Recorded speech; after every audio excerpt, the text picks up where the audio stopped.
6 carabineros heridos y 44 personas detenidas. Es el balance de una nueva jornada de incidentes tras una nueva conmemoración de este 11 de septiembre. El canciller Teodoro Rivera aseguró que Chile no va a apoyar una intervención militar en Venezuela. Esta declaración surge luego que nuestro país convocara junto a otro grupo de naciones el Tratado Interamericano de Asistencia Recíproca en el marco de la crisis regional por la que atraviesa el gobierno del presidente Maduro. Defensa de Marcela Cubillos acusa utilización política en la acusación constitucional. Además, asegura que hay una utilización abusiva de las atribuciones que tiene el Congreso.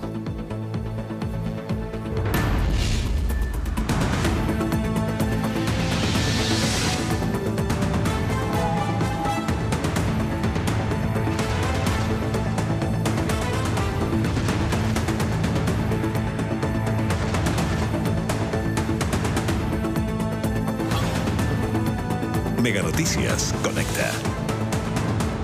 Con Andrea Aristegui y José Antonio Neve. Bueno, ya es día jueves 12 de septiembre.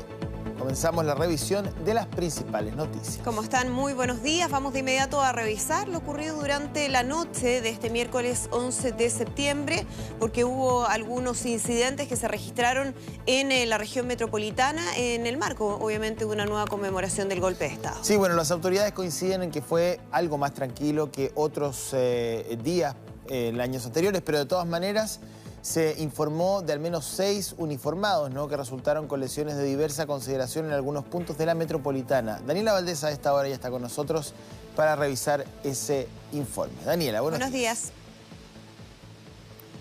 Hola, buenos días. Sí, la verdad, mucho más tranquila que en ocasiones previas esta jornada, que de todas formas tuvo incidentes en los puntos emblemáticos donde se registran estas barricadas o manifestaciones. Hablamos principalmente de la Vía Francia, del sector La Pincoya, por ejemplo, del sector de Los Morros, ahí en la comuna de San Bernardo, y del sector de Grecia con Tomalaba, ahí en la comuna de Peñalolén, entre otros. Hubo también incidentes, por ejemplo, en la región del Biobío, en el sector de Temuco también, y en la región de Valparaíso. Pero en Santiago les decía yo que lo más complicado y que dejó a estos 6 funcionarios de Carabineros lesionados estuvo principalmente en el sector de Los Morros, donde hubo algo de barricadas, en el sector de Clotario Blest con Departamental, por ejemplo, y también en el sector de Peñalolén, donde se vio el episodio más agresivo a lo mejor y del que hay un registro. Fíjense que fue un carro de fuerzas especiales el que estaba en el sector trabajando, por supuesto, en los equipos de seguridad, el que impacta con un poste, y que es eso la oportunidad que aprovecha un grupo de cerca de 10 encapuchados para poder lanzarle bombas Molotov. Eso hace entonces, y como queda registrado en la imagen, que gran parte de este carro comience a incendiarse. A bordo de ese vehículo policial iban 3 uniformados que están a esta hora en el hospital de la institución con algunas lesiones. Hablamos entonces del cabo segundo Juan Peña Jorquera, del capitán José Cárdenas Morgado y también del sargento segundo Ricardo Andrés Gallegos, todos de dotación de la 28 Comisaría de Fuerzas Especiales, que estaba realizando trabajos ahí en el sector de Avenida del Valle con calle Delta, esto en la comuna de Peñalolén, donde normalmente hay varios incidentes muy cerca también de la población Lo Hermida. Hubo también otros incidentes, les decía yo, en el sector de Clotario Blest con Departamental, muy cerca también de la población La Victoria. Ahí también cerca de 10 encapuchados también se enfrentó con Carabineros atacando sus carros policiales. También algo de incidentes también en el sector de Los Morros, ahí en la comuna de San Bernardo, también un punto que normalmente tiene incidentes en el día previo y luego para la madrugada del 12, de 11 a 12 de septiembre. No estuvo fuera también la región de Valparaíso, y les decía yo que en ese lugar encapuchados atacaron el Palacio Polanco, que es un palacio de Carabineros que está ubicado en ese sector, y donde un grupo de encapuchados llegó con bombas Molotov, además de tarros de pintura, para atacarlo. Rápidamente llegó personal policial y dispersó a los manifestantes. Como saldo total, fíjense que esta jornada dejó a 44 personas detenidas, 12 de ellos menores de edad, y lo que siempre se ve, un alto poder de fuego entonces en las calles. Vamos a revisar las palabras que hubo de los oficiales en la región de Valparaíso por este incidente también que afectó a este Palacio de Carabineros. Pasadas las 20 horas, dentro del contexto de esta marcha que está autorizada, ¿cierto?, por los derechos humanos, acá en Avenida Brasil para el memorial, la cual fue súper tranquila, no hubo ningún tipo de desmán, ningún tipo de desorden. Lamentablemente, el infaltable grupo de encapuchados, ¿cierto?, se ingresó a esta manifestación, incluso las mismas personas que participaban de ella trataron de apartarlos de la actividad. Se aproximan estas personas y comienzan a lanzar botellas con pintura. Va a ser a las 7 de la mañana donde Carabineros dé una nueva vocería para saber finalmente el balance final que hay de carabineros heridos y también personas detenidas. Y también se espera que ya a medida que amanezca las cuadrillas de Enel puedan también trabajar en la reposición de energía, porque durante la noche hubo cerca de 20.000 clientes en algunos sectores conflictivos donde estuvieron sin luz y todavía podrían estar sin luz. José Antonio Andrea. Bien, pues vamos a ver, Daniela, qué es lo que dice Carabineros en términos de su balance durante los próximos minutos, así que nos vamos a quedar muy atentos. Que estén muy bien, buenos días. Buenos días.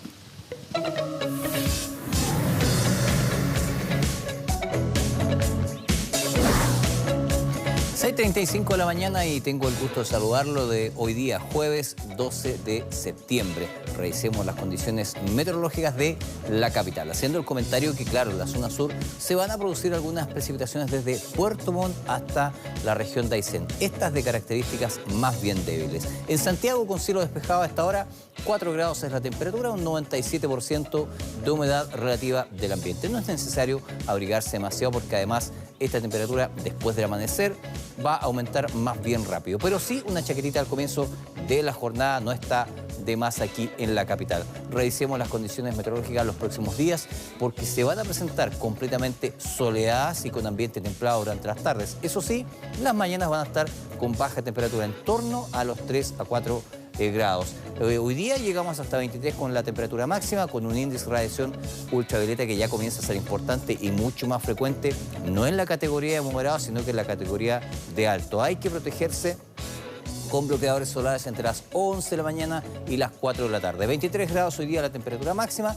Si usted se expone al sol, es lo que va a sentir esto, la radiación, y va a sentir mucho más caluroso. Pero en ambientes cerrados, hoy día con cielo despejado el día viernes, mañana bendigo, 3 y 23 las extremas. Hay que protegerse nuevamente porque continúa el índice de radiación ultravioleta alto hasta el día sábado, en que también se va a encontrar con cielos despejados. Sube un poquitito la mínima, 5 grados al comienzo de la jornada, y se mantiene nuevamente el ambiente templado con 21 grados de temperatura máxima. Que tengan una muy buena jornada de jueves. Bien, ya son las 6 de la mañana con 37 minutos. Seguimos avanzando con otras informaciones. Perú, Argentina, Costa Rica y Hong Kong suspendieron la importación de productos avícolas chilenos debido a un brote de gripe aviar. Bueno, el foco de esta infección se originó en una planta de la región de Valparaíso y las autoridades aseguran que está controlada, pero de todas maneras tiene un impacto comercial. Mira.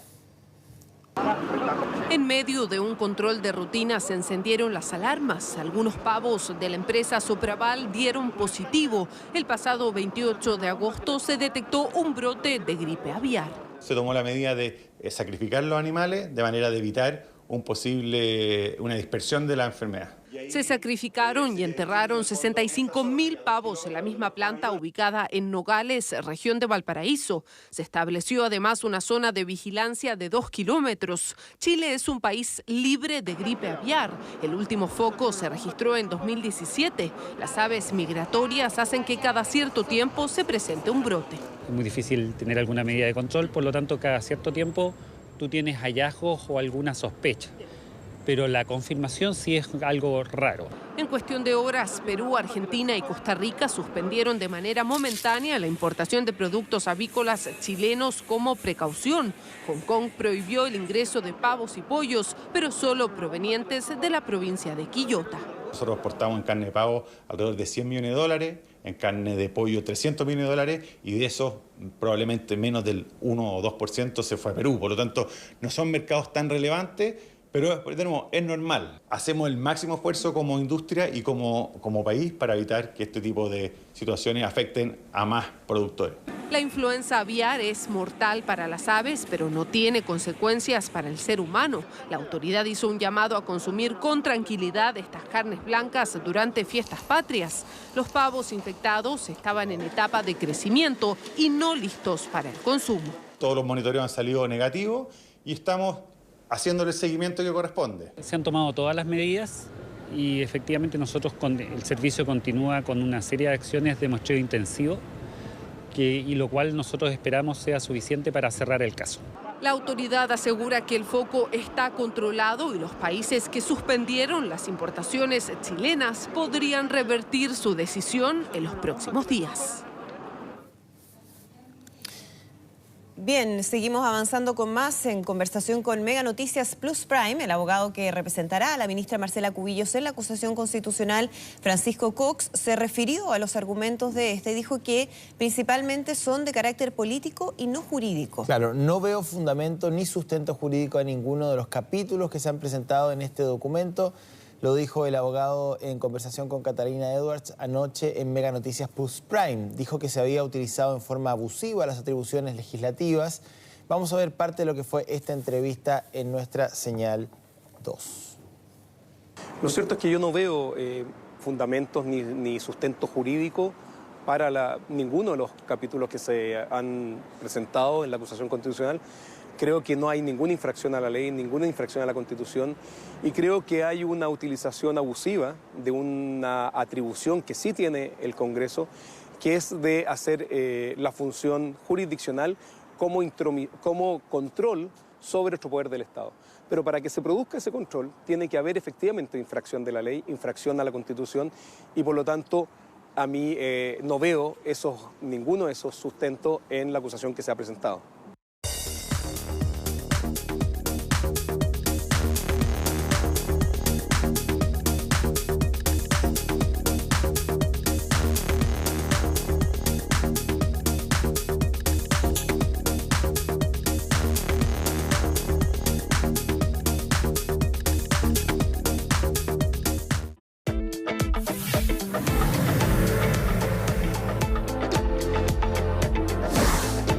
Bien, ya estamos listos para revisar la información de tránsito cuando son las 7 de la mañana con 11 minutos, algunos de los puntos de mayor congestión durante esta mañana. Comenzamos ya con el tradicional camino Melipilla, digo porque todos los días tiene una gran congestión, tráfico muy pesado de acuerdo a lo que informan los usuarios de Waze a través de esta aplicación que nos muestra ahí varios símbolos que dan entonces cuenta del tráfico pesado que existe a esta hora en ese sector de la ruta 76, camino San Alberto Hurtado, esto en la comuna de Maipú. Ahí si nos alejamos un poco se puede ver la extensión del problema, ¿no?, del taco que hay en este sector, donde la velocidad de traslado alcanza apenas los 26 kilómetros por hora, incluso menos durante la mañana, así que muchísima paciencia para quienes tienen que circular por esa zona, que además tiene ahí muy cerca otro punto de congestión, que es la ruta G30, el camino Lonquén, que va en paralelo y que tienen las dos, ahí las estamos viendo ya, altos niveles de congestión. Nos trasladamos hasta Vespucio Sur, ahí vemos lo que está pasando en el sector de Maipú, en la comuna de Maipú, también con tráfico muy pesado a esta hora. Ahí estamos viendo algunos de los usuarios que dan cuenta de, en algunos casos, tráfico prácticamente en alto total, es decir, casi no avanza en ese punto de la comuna el tránsito de los vehículos particulares que se encuentran en ese lugar, de acuerdo a la información de los propios usuarios de Waze que nos permiten revisar, ¿no?, minuto a minuto cuál es el estado del tránsito durante esta hora de la mañana, y vemos que si nos alejamos un poco esto abarca no solamente Maipú, sino también hacia Pudahuel. Y finalmente lo que ocurre en Vespucio, esto es en General San Martín, camino a Los Libertadores. Ahí vemos justo la intersección de Vespucio con Independencia, donde se da cuenta entonces del gran taco que hay a esta hora, sin ningún tipo de incidente extraordinario, simplemente la congestión habitual en ese sector de Conchalí. Así que mucha atención, ustedes también pueden comentar con el hashtag Megatránsito a través de nuestras distintas redes y también uniéndose a la comunidad de Mega Noticias en Waze. Es muy fácil para poder estar permanentemente monitoreando el estado del tránsito durante la mañana. 7:14. Bueno, para estas fiestas patrias se estima que 874.000 vehículos van a salir de la capital, un 47% más que el año pasado. Bueno, en el marco, por supuesto, de esta operación salida, el gobierno dio a conocer su plan de contingencia y llamó a preferir el sistema de Free Flow. Un éxodo que puede ser histórico y que pone en duda, para algunos, la capacidad de las autopistas de poder absorber el flujo de automóviles, no solamente de salida, sino que también de regreso el siguiente fin de semana. Don Alfredo Moreno, ministro de Obras Públicas, está ya con nosotros esta mañana para conversar de este tema. ¿Qué tal, ministro? ¿Cómo está? Buenos días. ¿Qué tal, José Antonio, Andrea? ¿Cómo están ustedes? Bien, pues nos gustaría conversar de este asunto que probablemente se va a empezar a sentir o ya se está sintiendo, pero yo tengo la teoría, y se lo he dicho a la Andrea, de que ya hay menos gente en Santiago. Pero mire, el diario Las Últimas Noticias... Bueno, eso sería... Sí, es que quería mostrarle la portada de Las Sería una buena Últimas noticia, Noticias. querría decir que efectivamente algunas personas están cambiando los horarios de sus viajes y algunas personas lo anticipan. Es buena cosa para que tengamos menos personas en el pic. Exacto. Bueno, dice, guía para aprovechar el peaje a 1.000 pesos este 18. Las rutas 68, 78 y 5 Sur van a aplicar rebajas en el sistema de Free Flow en algunos horarios para bajar la congestión. ¿Cómo poder aprovechar? Esa era la pregunta, ¿no? Los beneficios que entrega el Free Flow y también el peaje a Luca. Bueno, ahí está lo que tú señalas, y lo que significa es que la gente tiene que preferir los horarios donde hay menos congestión, por ejemplo, mañana en la mañana, en la vuelta lo mismo, volverse antes. Lo mismo tenemos también peajes preferenciales para camiones en algunos horarios, mucho más temprano, para que viaje durante la noche. Hay prohibición de camiones en otros momentos. Lo que vamos a tener en estos días es un flujo, como tú bien decías al iniciar, histórico, 50% casi más que el año pasado, casi 900.000 vehículos que van a salir y luego van a regresar. Y eso, por supuesto, en algunos horarios va a significar, digamos, estar por encima de las capacidades de diseño de las vías.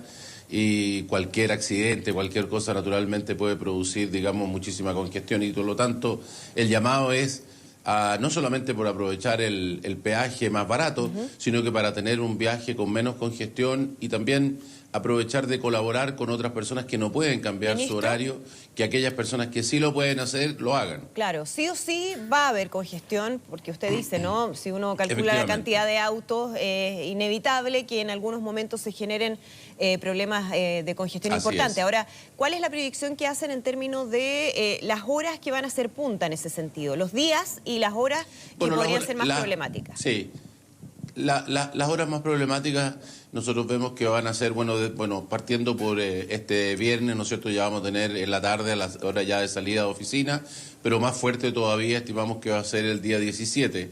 El día 17 en la tarde, ya tipo exactamente entre 5, 7, 8 de la tarde, vamos a tener una gran congestión. Y luego también en la vuelta, en algunas carreteras, curiosamente se producen esos pics el día sábado, pero en la mayoría de ellas el día domingo en la tarde volviendo. Por eso, por ejemplo, estamos dando incentivos para que la gente tome el domingo en la mañana temprano para que se vuelva el sábado. Si hay algo en que puede volver el lunes, por ejemplo.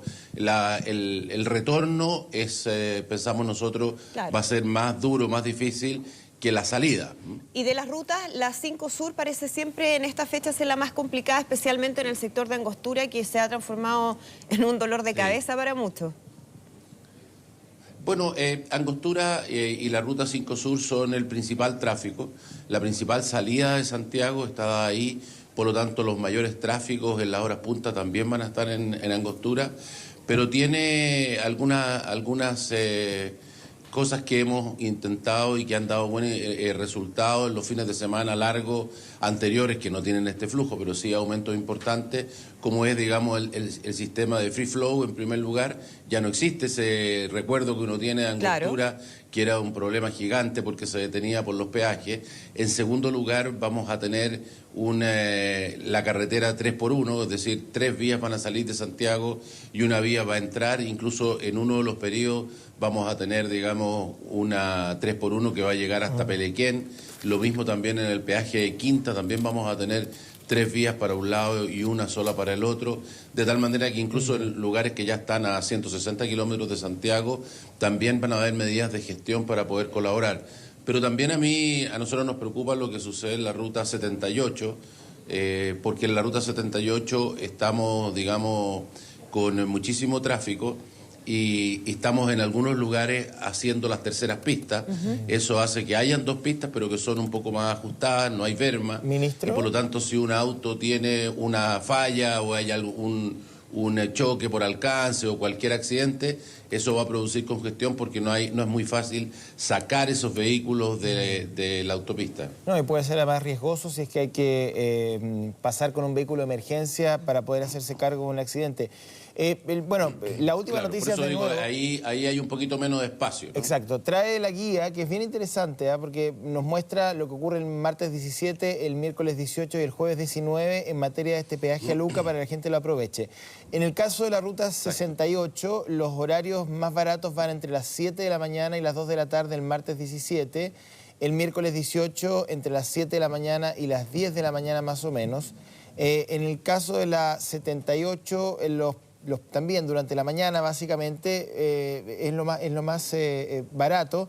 Y la Ruta 5 Norte no presenta variación de tarifa. ¿Por qué? Porque los flujos en la Ruta 5 Norte son menos complejos que lo que tenemos en las otras.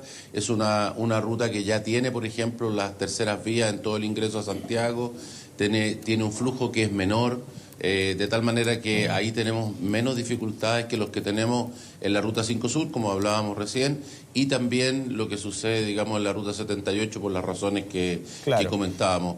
Debo decir que esas indicaciones de horario que ahí aparecen, insisto, no solamente la gente va a poder aprovechar un peaje más barato, también va a tener un viaje muchísimo más cómodo. Por adelantar unas pocas horas o atrasar unas pocas horas el viaje, va a tener un viaje muchísimo más rápido, más cómodo, y va a ser una ayuda para aquellas personas que hay muchos, ¿no? Que no pueden cambiar el viaje, que tienen, digamos, restricciones familiares, de trabajo, de otra cosa que no le permiten, por ejemplo, salir antes. Ministro, por último, preguntarle también por lo que va a pasar en el aeropuerto de Santiago. Sabemos que ha habido trabajos, ¿no? Que hay ahí todo un proyecto de ampliación que está en curso y que podría significar también algunos problemas. Efectivamente, el aeropuerto de Santiago, como ustedes saben, es un aeropuerto que fue construido para 16 millones de pasajeros. Hoy día ya tiene 24 millones de pasajeros, estos son números años, pero vamos a tener, digamos, también en esta época y por las mismas razones, un pic en el aeropuerto que nosotros calculamos que es del orden de 20% más que lo que sucedió el año pasado en estas mismas fiestas patrias. Y por lo tanto, efectivamente, el aeropuerto, que ya está extraordinariamente congestionado, va a tener una sobrecarga muy, muy importante. Por esa razón, lo que se ha hecho en el aeropuerto, hay turnos adicionales en todos los servicios, van a estar, digamos, las capacidades del aeropuerto disponibles, hay muchísimo más personal, pero... Digo, aún con todo eso, la recomendación es que la gente llegue antes, que considere que le va a tomar tiempo.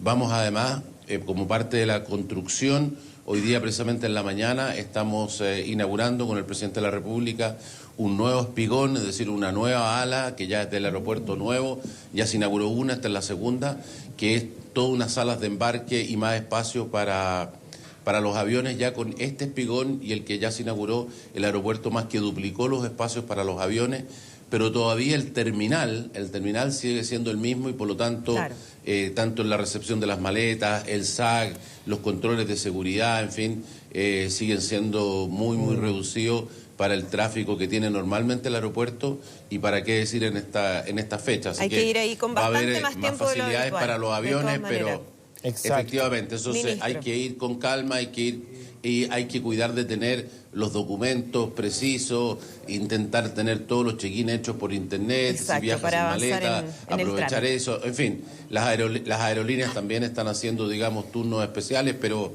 sin duda vamos a tener dificultades y lentitud en el aeropuerto. Bien, Listo. paciencia y paciencia nomás. Sí, pues. Paciencia, con tiempo y buscar los mejores horarios. Exacto. De esa manera podemos aprovechar el fin de semana largo, enorme que tenemos de fiestas patrias. Eso es lo que Bien, ministro, esperamos. muchas gracias, ministro. buenos días. Buenos días. Muy bien, gracias a ustedes, hasta luego.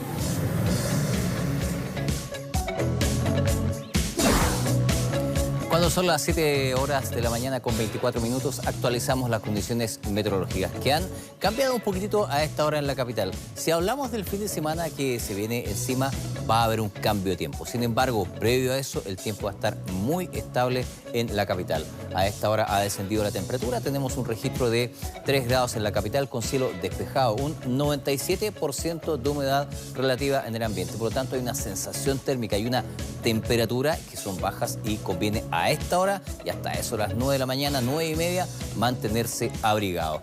La proyección para los próximos 3 días aquí en la capital es de que se mantengan prácticamente los cielos despejados. Claro, eso sí, al acercarse al fin de semana van a comenzar a ingresar algunas nubes por la tarde. Hoy día con 23 grados de temperatura máxima, la mínima, claro, ya estamos en ese valor de 3 grados.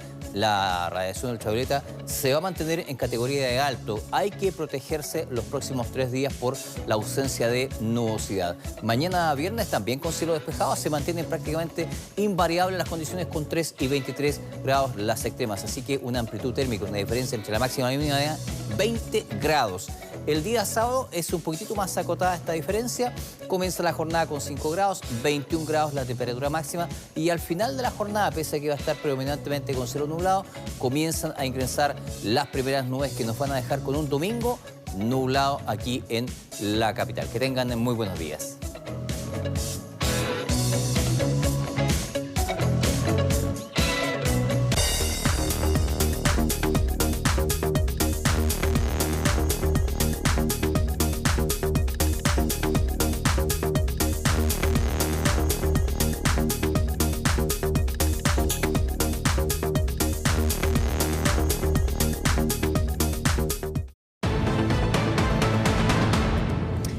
De la mañana con 31 minutos. Durante la noche, de este miércoles 11 de septiembre, diversos incidentes se registraron en la región metropolitana en el marco de una nueva conmemoración del golpe de Estado. Bueno, pese a que los enfrentamientos entre carabineros y manifestantes fueron claramente menores, que en años anteriores, desde la propia institución informaron que hay 6 funcionarios que resultaron heridos, de diversa consideración. A ver si podemos mirar el panorama con Daniela Valdés a esta hora. Daniela.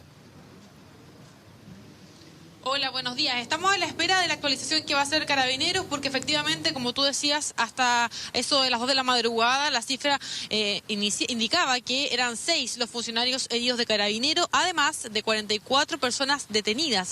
Fíjense que 12 de ellos eran menores de edad con un alto poder de fuego, que es lo que se vio finalmente en esta nueva jornada de incidentes en conmemoración del 11 de septiembre. Los puntos son básicamente los clásicos puntos emblemáticos donde hay manifestaciones. Hablamos de la Villa Francia, del sector de Los Morros, ahí en la comuna de San Bernardo, del sector de la Pincoya, en la comuna de Huechuraba, de Clotario Bles con Departamental, allí muy cerca de la población La Victoria, y también del sector de Peñalolén, allí en Tobalaba con Grecia, donde también muy cerca de la población Lo Hermida siempre hay barricadas, enfrentamientos con carabineros y algo de armamento, que es lo que se ve lamentablemente en manos de menores de edad. El episodio más complicado quizás estuvo ahí en Peñalolén, en el sector de Avenida del Valle con calle Delta. Fíjense que en ese lugar un carro de fuerzas especiales que iba con 3 uniformados chocó y fue el momento que utilizaron los encapuchados para poder realizar una encerrona. Lanzaron varias bombas molotov y finalmente este carro comienza a incendiarse, complicando por supuesto la visibilidad del conductor, quien se vio algo ahí encerrado en ese lugar. Afortunadamente salieron sin lesiones de mayor gravedad. De todas formas, están ellos a esta hora en el hospital de Carabineros junto con los otros 3 uniformados que también resultaron lesionados. Hablamos de el cabo segundo Juan Peña Jorquera, del capitán José Cárdenas y del sargento segundo Rodrigo Andrés Gallegos, todos de dotación de la 28 Comisaría de Fuerzas Especiales. Fueron también visitados por el general director durante la madrugada, por supuesto, tras estos incidentes. Hubo también episodios en las regiones. Fíjense que en la región del Biobío, en la región de Valparaíso y en la región de la Araucanía. En la región de Valparaíso el episodio se concentró tras una marcha autorizada que no tuvo desórdenes, pero que sí culminó con un episodio en el sector del edificio Polanco, que es un edificio de carabineros que fue atacado con bombas molotov, además de tarros de pintura. Hubo en ese lugar declaraciones de carabineros. Escuchemos lo que ellos dijeron.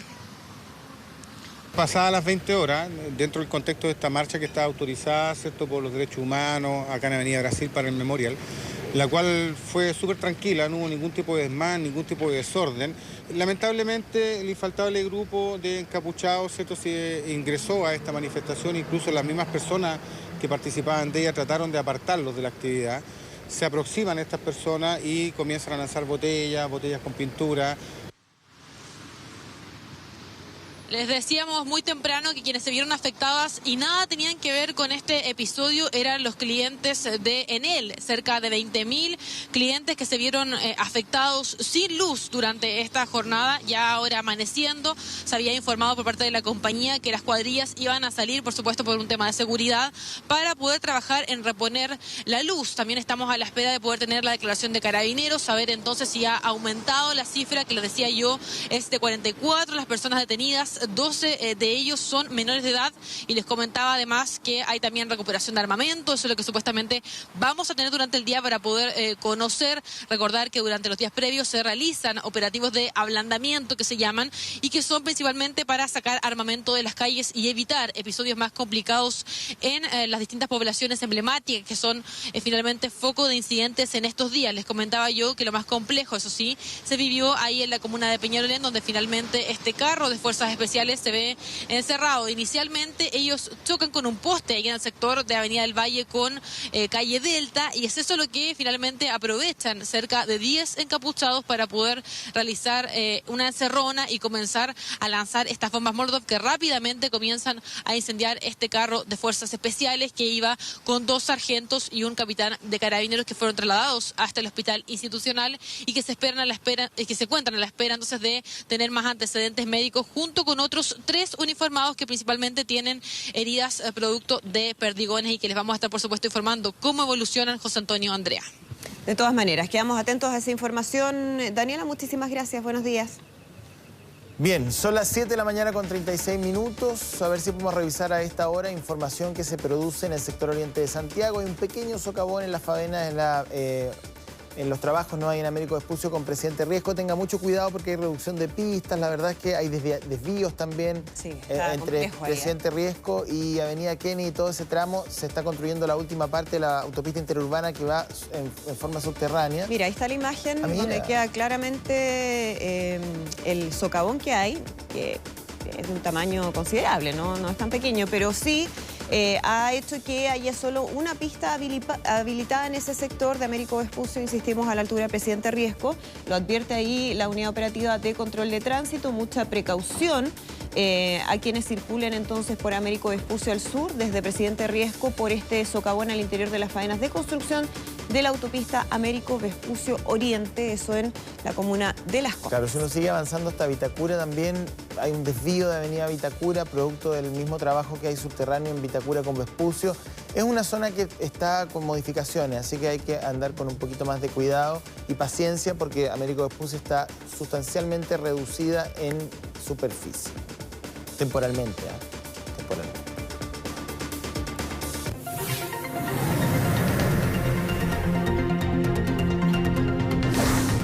Avanzamos en la información, 7 de la mañana con 38 minutos. Nos vamos de inmediato a revisar la actualidad internacional con Marianne Schmidt. ¿Cómo estás, Marianne? Buenos días. Hola, muy buenos días. Con novedades que nos llevan a Venezuela. Mentiras, mentiras y más mentiras.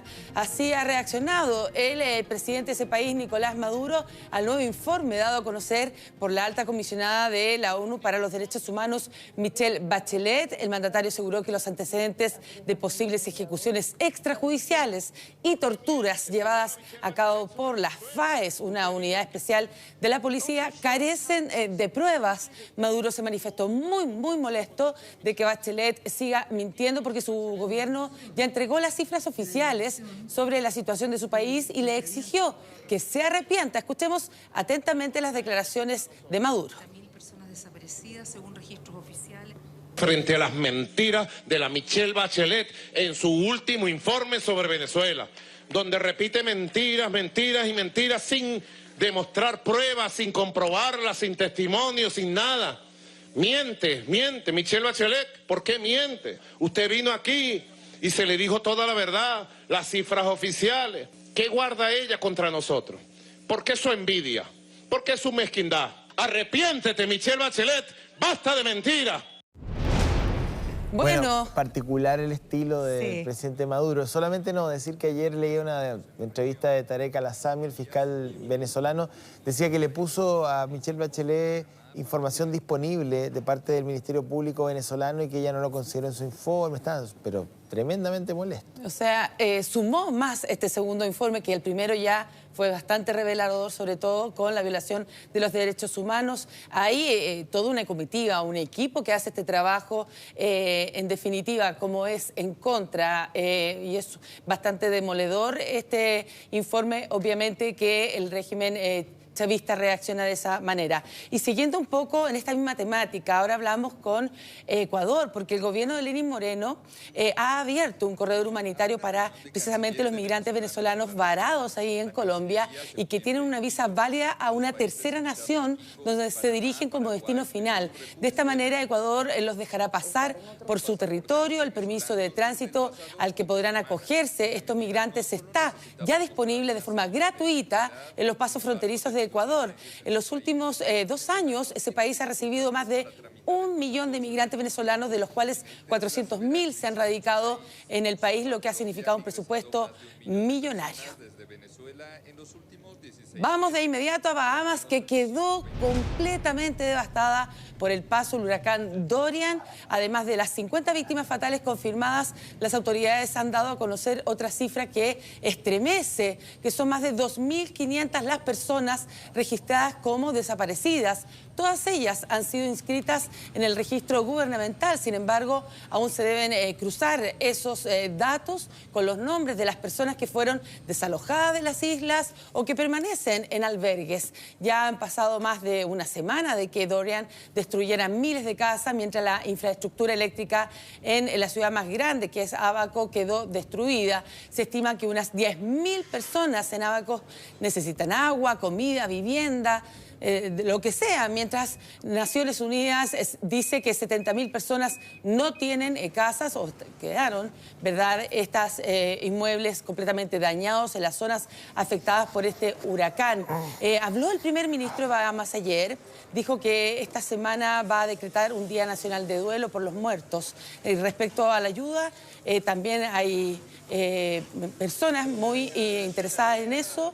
Hablamos del legendario basquetbolista Michael Jordan, que ha anunciado que va a donar $1 millón para poder ayudar a los damnificados. Claro, hay destacadas personalidades del mundo del espectáculo, del deporte, que tienen sus casas de vacaciones, ¿no?, en las Islas Bahamas, que nosotros lo asociamos directamente con el turismo, pero las Islas Abaco, que es una de las partes sin duda más devastadas por este huracán Dorian, es un lugar donde vivían personas no vinculadas al turismo, sino que más bien a la pesca, ¿no? Decíamos muchos inmigrantes haitianos, imagínate que escaparon de esa isla para tener un mejor pasar y lamentablemente ahora se enfrentan nuevamente a una situación de necesidad tremenda y uno viendo el nivel de devastación que hay, obviamente por lo que hemos visto también en términos de otras experiencias similares, esto es algo que va a tomar, si no meses, años en términos de una posible recuperación. Como lo que ha pasado con Puerto Rico, y además ya anunciar que por lo menos son 2.500 los desaparecidos, la verdad es que las cifras son bastante desalentadoras. Vamos con novedades respecto a los anuncios realizados las últimas horas por el presidente Donald Trump en medio de la guerra comercial con China. El mandatario dio a conocer que aplazó hasta el 15 de octubre el aumento de aranceles contra productos chinos de 25-30%, equivalentes a 250.000 millones de dólares, y que lo hizo en señal de buena voluntad.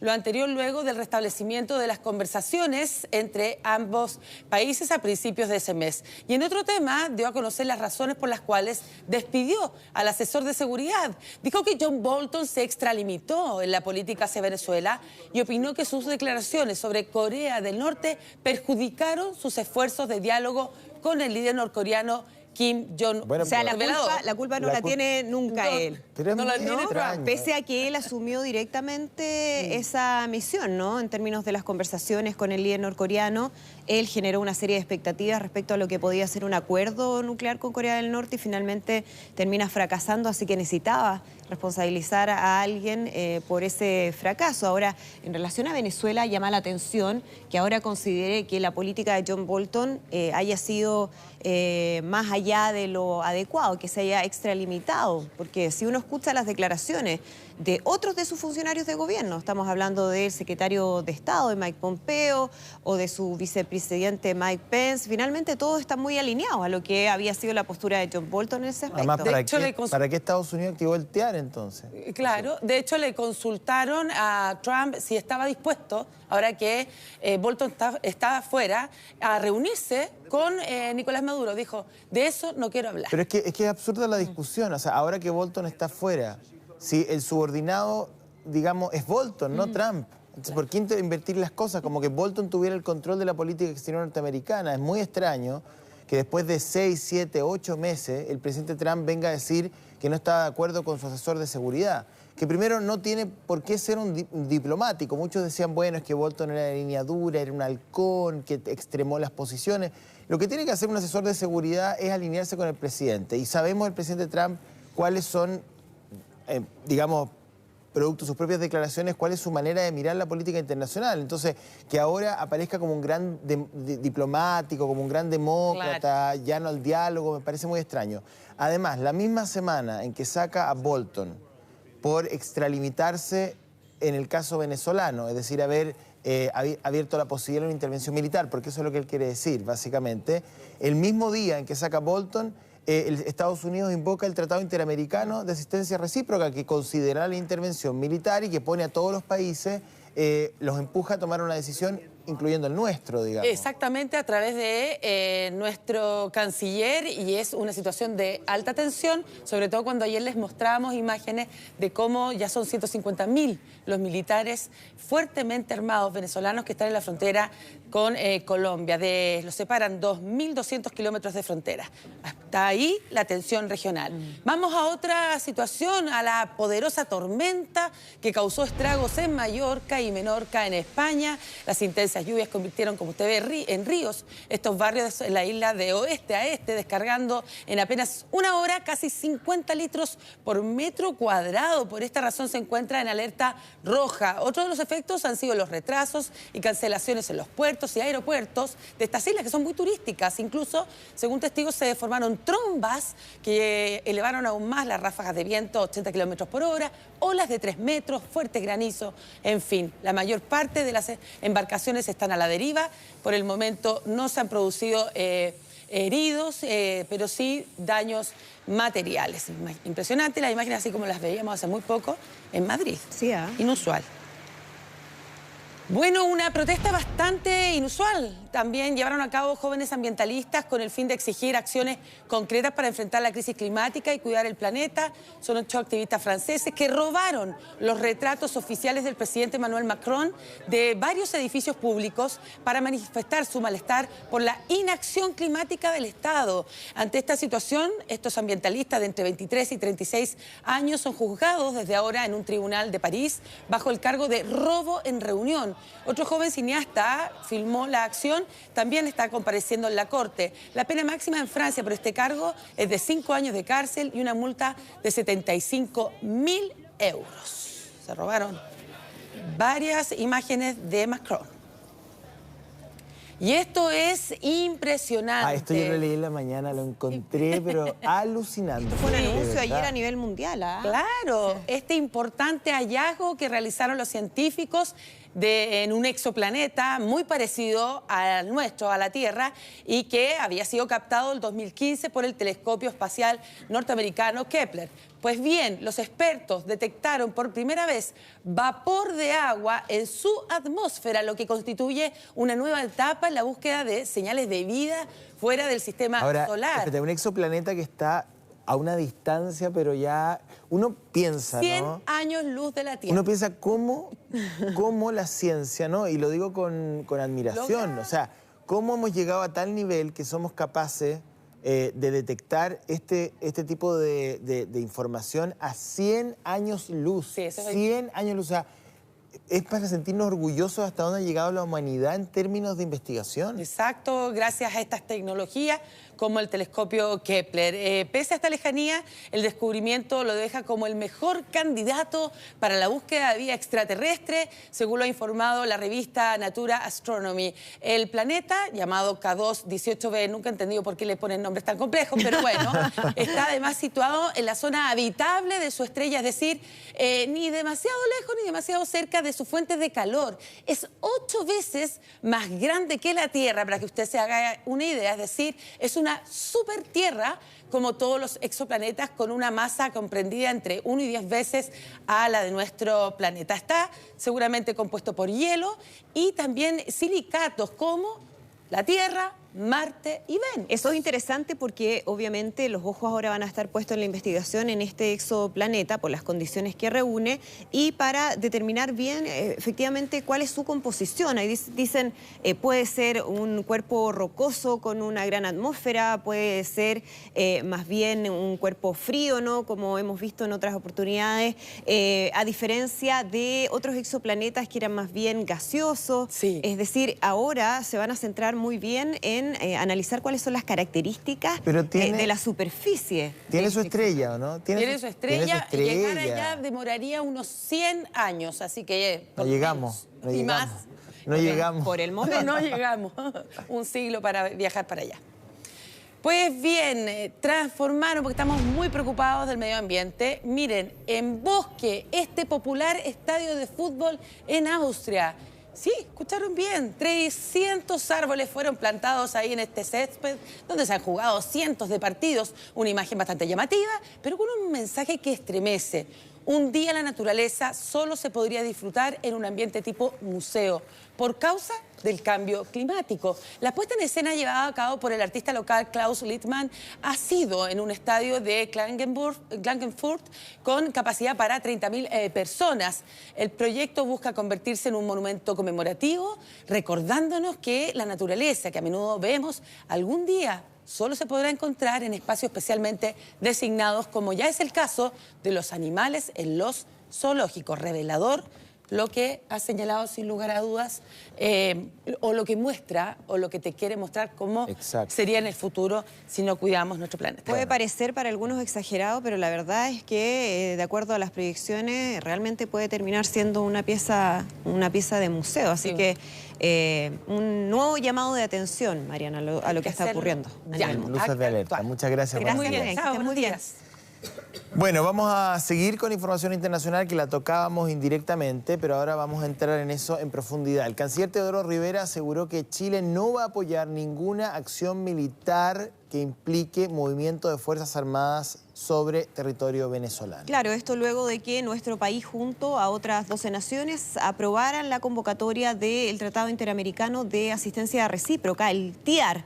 Vamos a conversar de este tema con el analista internacional de la Universidad de San Sebastián, Alejandro San Francisco. Alejandro, muchísimas gracias por acompañarnos. Muchas gracias a usted, Andrea, José Antonio. Hola, muy buenos días. ¿Qué es el TIAR específicamente? Porque veíamos inmediatamente reacciones de quienes decían, a ver, este es un tratado que surge después de la Segunda Guerra Mundial, en plena época de Guerra Fría, como un tratado de defensa que implicaría una situación de guerra, ¿no? O una necesidad de defenderse de un ataque. ¿Por qué en este caso se puede convocar ese TIAR?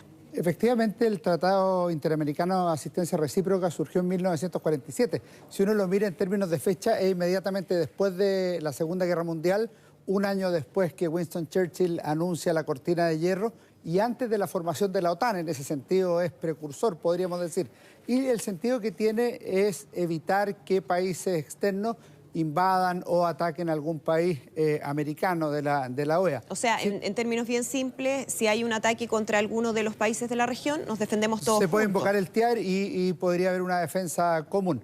Eso en la teoría, pero tienen razón algunos de los críticos, porque si uno mira la historia del TIAR en la práctica, las veces que se invocó en la década del 50, por ejemplo, o incluso en términos tardíos, en torno a la Guerra de las Malvinas, en 1982, no hubo un apoyo a Argentina. Ahora el argumento que hubo en 1982 es que era para una defensa frente a un ataque, y ahí era Argentina el que había iniciado las hostilidades. El 2001 trató George Bush de aplicar el TIAR en torno al ataque a las Torres Gemelas, pero tampoco tuvo impacto y el propio presidente Fox de México dijo que esto era propio de la Guerra Fría, o sea, lo dio como muerto por razones de tiempo o de momento histórico. El 2012 los países del ALBA, Nicaragua, Venezuela, Ecuador y Bolivia se retiraron del TIAR, es decir, no tiene una vitalidad como la que podríamos imaginar. Y de hecho, o sea, que es una herramienta obsoleta para las necesidades de resolución de conflicto actualmente. Al menos teóricamente, porque si es que no hubiera sido invocado en esta semana, probablemente no hablaríamos ni sabríamos qué está pasando con el TIAR. Pero el hecho es que una mayoría de países latinoamericanos ha invocado, y Estados Unidos han invocado efectivamente el TIAR para evaluar la situación venezolana. Y la razón no es un ataque externo, sino que Venezuela pondría en riesgo la situación de la región, por distintas razones, porque se dice que existe el narcoterrorismo o el narcotráfico asociado al poder, por la inmensa cantidad de emigrantes que hay de Venezuela, que se alzarían sobre 4 millones y que prácticamente ha significado enviar un país al resto del continente, y esto evidentemente tiene consecuencias. Entonces, es una fórmula oblicua, pero cuando le preguntan, por ejemplo, a los cancilleres por el sentido, es presionar un diálogo que permite evaluar nuevas alternativas para la solución de la crisis venezolana de carácter humanitario e integral que vive el país. Ahora, bueno, independiente de su génesis, que me parece importante, o de la manipulación que se genere, finalmente el TIAR considera movimiento militar. Si eso es lo que están todos ahí atentos, y probablemente parte además de voluntad popular o del propio Juan Guaidó está buscando, digamos, alguna forma de presionar, incluso militarmente, porque lo han dicho, no oficial, pero sí extraoficialmente, al gobierno de Maduro, o a la dictadura de Maduro, como ustedes quieran llamarlo. ¿Cómo se entiende desde ese punto de vista la posición de Chile, ¿no? Que por una parte vota a favor de activar el Tratado Interamericano, pero por otra parte presenta una reserva respecto de la acción militar? Porque según hoy día viene en la prensa en la mañana y haciendo un poquito de recopilación, la verdad es que cuando el TIAR se activa por completo. Presentar reservas es más bien desde la forma, pero en el fondo, si uno vota a favor del TIAR y se activa el Tratado Interamericano, presentar una reserva respecto de la acción militar es bien inconducente, no lleva a nada, digamos. Pero tan inconducente no es en el sentido de que las posibles sanciones que presenta el TIAR son múltiples, es decir, tiene sanciones diplomáticas, existen sanciones económicas y también la posibilidad del uso de la fuerza. Entonces lo que está diciendo la Cancillería chilena, y no solo chilena, sino que también de otros países, es decir, sí, es necesario sostener este diálogo, pero ojo, que entre las múltiples fórmulas que sostiene el TIAR, no queremos llegar al uso de la fuerza, entre otras cosas. Pero es posible separarlo, esa es la pregunta. O sea, es posible, porque finalmente Chile se puede mantener en su posición, ¿no? El canciller Rivera ha dicho, nosotros vamos a mantenerlo apoyando el Tratado Interamericano, pero presentando siempre reservas respecto de la acción militar. Pero eventualmente el TIAR se activa con una mayoría sustantiva de los países que forman parte del tratado y... O sea, es decir, ¿qué se requiere para que haya una acción armada en términos de la posición que pueda tener Chile? Si es que Chile dice que no y de todas maneras, ¿puede haber eventualmente una acción militar? En el caso del TIAR se requiere que se apruebe por 2/3 a nivel interno, pero esto requiere una segunda cuestión, porque al menos la Unión Europea y los países de la OEA ya han acordado previamente dos cosas que son muy relevantes y que el TIAR estaría contra esas dos cosas. La primera es que van a propiciar una transición a la democracia en Venezuela.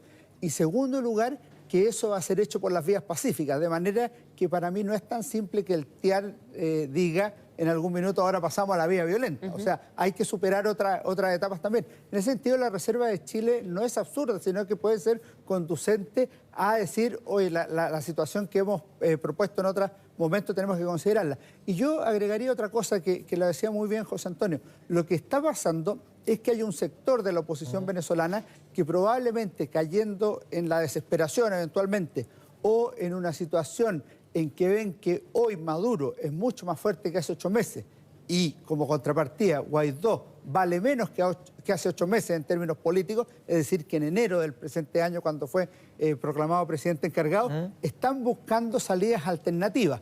Una posibilidad es propiciar la salida militar. La segunda fórmula es la que ha explicado Estados Unidos en estas últimas horas. Exacto. Lo que queremos hacer es ejercer más presión aún, sin necesidad de ingresar a una vía militar que nadie quiere. Alejandro San Francisco, muchísimas gracias por acompañarnos en Mega Noticias Conecta. Muchas gracias a Que estén usted. muy bien, buenos días. Buenos días. Bien, comenzamos ya a despedirnos con imágenes a esta hora de lo que ocurre en la región metropolitana.